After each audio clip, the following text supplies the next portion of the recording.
మమకారం పోద్ది, ప్రజలు వెన్నుపోటు పొడిచారంటారు. నేను అలా అనుకోట్లా. మీరు ఉన్నా లేకపోయినా వకీల్ సాబ్ చెప్పినట్టుగా నేను మీ కూలీని. నేను మన దేశానికి, మన రాష్ట్రానికి, తెలుగు ప్రజలకి నేను మీ బరువు మోసే కూలీని. మీరు అధికారం ఇస్తే సంతోషంగా బాధ్యతలతో నేను పనిచేస్తా. అధికారం ఇవ్వకపోతే ఇంకా బాధ్యతతో పనిచేస్తాం. అంతే, రెండింటికి మించి వేరే తేడా ఏం లేదు. ముఖ్యంగా తెనాలిలో మనకి బంగారానికి పొద్దుటూరు తర్వాత బంగారం వ్యాపారం ఇక్కడ చాలా రెండో స్థానంలో ఉంటుంది రాష్ట్రంలోనే. అలాంటి చోట ఇక్కడ బంగారు మనకి నగలు చేసే నిపుణులందరికీ కూడా ప్రత్యేకంగా స్కిల్ డెవలప్మెంట్ తో పాటు భద్రత కల్పిస్తాం. అలాగే ఎక్కడ దొంగతనం జరిగినా చాలా మంది గోల్డ్ షాప్ ఓనర్స్ చెప్తా ఉన్నారు.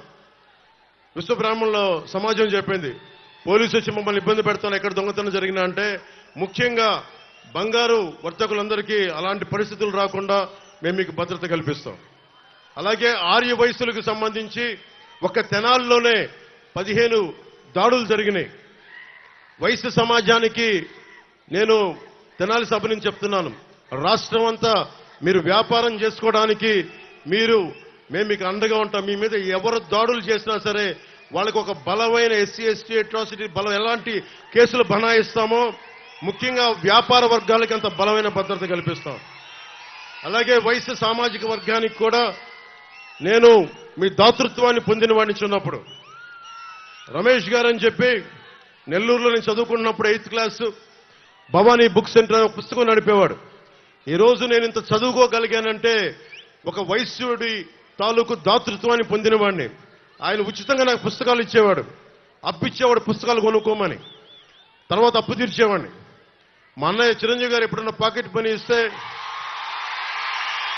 మా వదిన ఎప్పుడన్నా పాకెట్ పని ఇస్తే ఆ డబ్బుతో పుస్తకాలు కొనుక్కునేవాడు.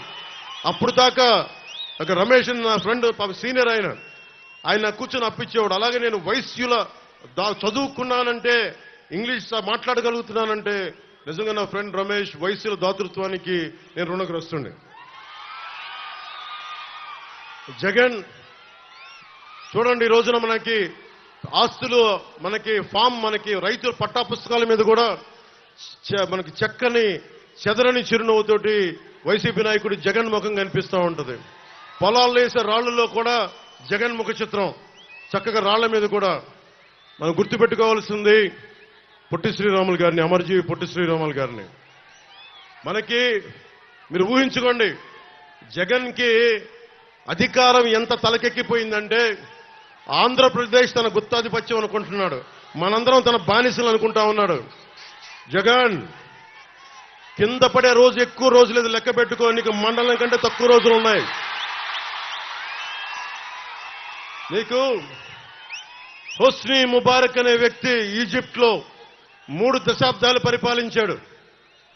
పరిపాలిస్తే ఒక టైలరు ఎదురొచ్చి విసిగిపోయి రోడ్డు మీదకి వస్తే ఇట్లా జనమంతా ఈజిప్ట్లోకి వచ్చి మొత్తం బయటికి లాగారు.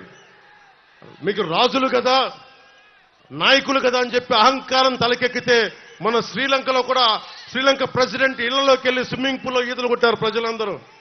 జగన్ మీ తాడేపల్లి ప్యాలెస్ లో కూడా అలాగే ఇళ్లలోకి వచ్చి కూర్చుంటారు ఇలాంటి దోపిడీ దౌర్జన్యాలు చేస్తే.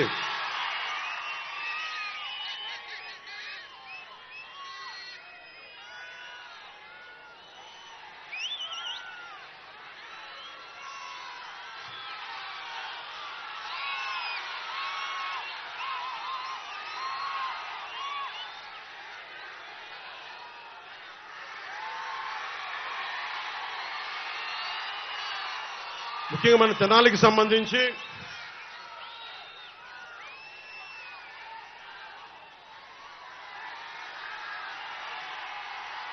సంబంధించి మొత్తం డెల్టా ప్రాంతం ఇది. మనోహర్ గారు ఉన్నప్పుడు విజయవాడ నుంచి తెనాలి వరకు పైప్ లైన్స్ వేయించారు. ఇది డెల్టా పరివాహక ప్రాంతం. ఇది ఇంకా తాగునీరు ఇంకా సమస్య ఉంది.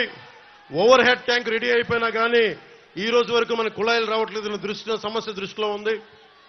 మీకు 6 నెలల్లోపు మొత్తం అందరికీ మన ప్రతి ఇంటికి నీరు వచ్చేలాగా మేము చర్యలు తీసుకుంటాం. మనస్ఫూర్తిగా మీకు అండగా నిలబడతాం. అలాగే 5 సంవత్సరాల నుంచి రోడ్ల సౌకర్యాలు సరిగ్గా లేవు. తెనాలి విజయవాడ నుంచి కనెక్టివిటీ బాగాలేదు. నంది వెలుగు పెదరావూరు 4 లేన్ హైవేని మేము, ఎందుకంటే మీకు తెలుసు ఆయన పట్టుకుంటే పట్టు వదలని విక్రమార్కుడు. ఆయన 10 సంవత్సరాలు ఎమ్మెల్యేగా చేసిన వ్యక్తి. ఆయన నాయకత్వంలో నంది వెలుగు పెదరావూరు